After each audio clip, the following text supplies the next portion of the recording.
नमस्कार दोस्तों, चलिए जान लेते हैं देश और दुनिया की सभी बड़ी व महत्वपूर्ण खबरों को। लेकिन इससे पहले अगर आप चैनल पे नए हैं तो वीडियो को लाइक, शेयर और कमेंट जरूर करें। देहरादून में शाहसधारा में बादल फटने से हुई भारी तबाही पर प्रधानमंत्री मोदी और गृह मंत्री अमित शाह ने सीएम पुष्कर सिंह धामी से बातचीत कर पूरी मदद का भरोसा दिया। दिल्ली एनसीआर में लोकल सर्कल सर्वे में सामने आया कि 69% घरों में कोविड, फ्लू या वायरल बुखार के लक्षण हैं, जिनमें से 37% घरों में 4 से ज्यादा लोग बीमार पाए गए। इंदौर ट्रक हादसे में 3 मौतों और 13 घायलों के बाद मुख्यमंत्री मोहन यादव ने मृतकों के परिजनों को 4 लाख रुपए और घायलों को 1 लाख रुपए का मुआवजा देने का ऐलान किया। दिल्ली की मुख्यमंत्री रेखा गुप्ता ने विपक्ष पर तंज कसा कि वे पीएम मोदी पर वोट चोरी का आरोप लगाते हैं, जबकि असल में मोदी जनता का दिल जीतने वाले मन के चोर हैं। बिहार चुनाव से पहले तेजस्वी यादव बिहार अधिकार यात्रा पर निकले और कहा कि महागठबंधन में कोई कंफ्यूजन नहीं है, जनता ही मुख्यमंत्री तय करती है। वित्त मंत्रालय के डिप्टी सेक्रेटरी नवजोत सिंह की मौत के बाद उनका शव उसी अस्पताल लाया गया जहां उनकी घायल पत्नी भर्ती थी। यह दृश्य बेहद भावुक कर देने वाला रहा। बीएमडब्ल्यू हादसे के आरोपी गगनप्रीत कौर गुरुग्राम की निवासी हैं, जो अपने पति के साथ घोड़ों की काठी और बेल्ट का कारोबार करती हैं और हादसे के समय पति भी कार में थे। दिल्ली हादसे की आरोपी गगनप्रीत कौर ने कोर्ट में जमानत मांगते हुए कहा कि दुर्घटना अनजाने में हुई थी और वे 2 नाबालिग बेटियों की मां है, जिनका कोई आपराधिक इतिहास नहीं है। रेलवे ने कहा 1 अक्टूबर से जनरल टिकट रिजर्वेशन से पहले 15 मिनट तक आधार वेरिफिकेशन जरूरी होगा, ताकि शुरुआती सुविधा सबसे पहले आम यात्रियों को मिल सके। बीजेपी ने सेवा पखवाड़ा के तहत पीएम मोदी पर बनी फिल्म चलो जीते हैं को बिहार के सभी 243 विधानसभा सीटों पर दिखाने का फैसला किया, ताकि सेवा और समर्पण का संदेश पहुंचे। श्री माता वैष्णो देवी साइन बोर्ड ने कहा कि यात्रा 17 सितंबर से मौसम अनुकूल होने पर शुरू होगी, जबकि 26 अगस्त को लैंडस्लाइड के बाद से यात्रा बंद थी। यूट्यूबर से मारपीट मामले में घिरे बिहार मंत्री जीवेश कुमार ने कहा कि उन्होंने आज तक एक चींटी या मच्छर तक नहीं मारा और विपक्ष के सभी आरोप झूठे हैं। सुप्रीम कोर्ट ने ह्यूमन वेलफेयर क्रेडिट सोसाइटी घोटाले में अभिनेता आलोकनाथ की गिरफ्तारी पर रोक लगा दी, जबकि श्रेयस तलपड़े की गिरफ्तारी पर पहले से ही रोक लग चुकी थी। करतारपुर और ननकाना साहिब दर्शन रोकने पर पंजाब सीएम भगवंत मान ने केंद्र सरकार पर हमला बोला और कहा कि बीजेपी आस्था की अनदेखी कर पाकिस्तान के अपने फायदे के रिश्ते निभा रही है। पश्चिम बंगाल में चुनाव आयोग ने मतदाता सूची के विशेष पुनरीक्षण की प्रक्रिया शुरू की और अधिकारियों को प्रशिक्षित करने के लिए मंगलवार से ट्रेनिंग सत्र आयोजित किया गया। अररिया की रानीगंज विधानसभा में महिलाओं की संख्या और मतदान प्रतिशत पुरुषों से अधिक है। इसके बावजूद पिछले 30 सालों से केवल पुरुष ही विधायक चुने जाते रहे हैं। रूस ने जापोरिजिया पर रॉकेट हमले में 13 लोगों को घायल कर दिया। वहीं जेलेंस्की ने बताया कि 2 हफ्तों में रूस ने 3500 ड्रोन और 2500 ग्लाइड्स बम दागे हैं और यूरोप से सुरक्षा मदद मांगी। पाकिस्तान ने अमेरिकी राष्ट्रपति ट्रंप के मध्यस्थता दावे को खारिज कर कहा कि भारत ने तीसरे पक्ष को कभी स्वीकार नहीं किया, इसे केवल 2-पक्षीय मसला माना। मंडी हिमाचल में भारी बारिश से धर्मपुर बस स्टैंड की बसें बह गई और सोन गड्ढे में बाढ़ आने से 3 मौतें और 6 लोग लापता हो गए। कई घर पानी में भी डूब गए।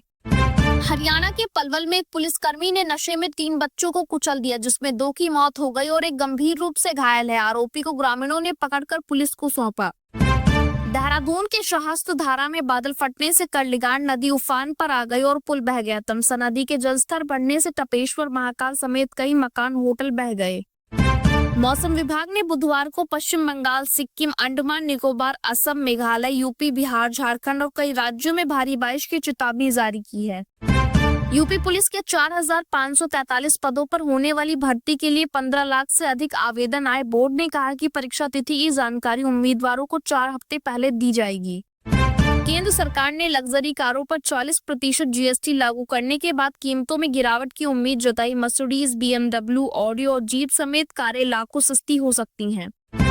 नॉर्दर्न कोलफील्ड्स लिमिटेड में सिंगरौली में निशुल्क स्वास्थ्य शिविर आयोजित, जिसमें 473 ग्रामीणों का इलाज किया गया और 50 से अधिक मरीजों को आगे उपचार हेतु रेफर किया गया। गोरखपुर में पशु तस्करों ने विरोध करने पर 19 वर्षीय छात्र दीपक गुप्ता को गोली मार दी। ग्रामीणों ने एक आरोपी को पकड़कर पीट दिया। फिलहाल इलाके में भारी पुलिस बल तैनात है। वैज्ञानिकों ने पाया कि लाल किले की दीवारों पर वायु प्रदूषण की वजह से काली परत जम रही है। इसका असर जफर महल समेत कई इलाकों में साफ दिखाई दे रहा है। पूर्व क्रिकेटर रॉबिन उथप्पा को ईडी ने online batting app money laundering case में 22 सितंबर को पूछताछ के लिए बुलाया है। इस केस में सुरेश रैना और शिखर धवन से भी पूछताछ हो चुकी है। पूर्णिया में सीएम मोदी और सांसद पप्पू यादव के बीच हुई बातचीत का वीडियो वायरल हुआ, जहां यादव ने हाई कोर्ट बेंच पर जीएसटी खत्म करने की मांग की, जिस पर पीएम मोदी ने हंसते हुए प्रतिक्रिया दी। पीएम मोदी ने पूर्णिया एयरपोर्ट का उद्घाटन किया। इस मौके पर सांसद पप्पू यादव की मौजूदगी को लेकर विपक्ष ने सवाल उठाए। बीजेपी ने सफाई दी कि यह सरकारी कार्यक्रम था।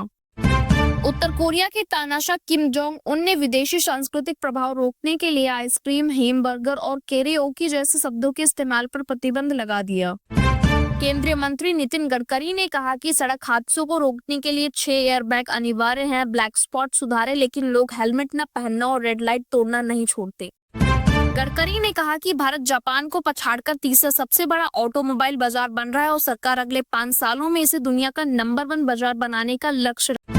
मुंबई पुलिस ने गोदरेज हिलसाइड परिसर में विदेशी नागरिकों को ठगने वाले कॉल सेंटर का भांडा फोड़कर 15 लोगों को गिरफ्तार कर कंप्यूटर व उपकरण जब्त किए। मध्य प्रदेश सरकार ने अलीराजपुर जिले का नाम बदलकर अलीराजपुर कर दिया है। ये मांग 2012 के सांस्कृतिक पहचान और सही उच्चारण के आधार पर उठती रही थी। हरियाणवी अभिनेता उत्तर कुमार को एक अभिनेत्री के रेप केस में यूपी सरकार ने गिरफ्तार किया। आरोप लगने के बाद उनकी तबीयत बिगड़ी और उन्हें अस्पताल ले जाया गया। यूपी परिवहन विभाग ने 2017 से 2021 तक के पुराने ई चालान रद्द करने का फैसला किया। इसमें करीब 30 लाख वाहन मालिकों को राहत मिलेगी और पेंडिंग मामले खत्म होंगे। चिराग पासवान ने कहा कि वे सब्जी में नमक की तरह हर क्षेत्र में वोटों को प्रभावित कर सकते हैं। केंद्र में वे एनडीए के साथ हैं, लेकिन बिहार में अभी भी गठबंधन का हिस्सा नहीं है। सुप्रीम कोर्ट के चीफ जस्टिस बीआर गवई ने खजुराहो के जावरे मंदिर में भगवान विष्णु की मूर्ति पुनः स्थापित करने की याचिका पर कहा कि भक्त खुद प्रार्थना करे, ये पुरातात्विक स्थल है। दिल्ली की सीएम रेखा गुप्ता ने केजरीवाल को अलॉट सरकारी आवास शीश महल पर कहा कि अब ये सफेद हाथी बन चुका है और जनता का पैसा निजी इस्तेमाल में बर्बाद किया गया। जनसुराज के मनीष कश्यप ने कहा कि प्रशांत किशोर की सभा में कुर्सी फेंकने का वीडियो अधूरा है और वे हमेशा अपने समर्थकों के साथ खड़े रहेंगे।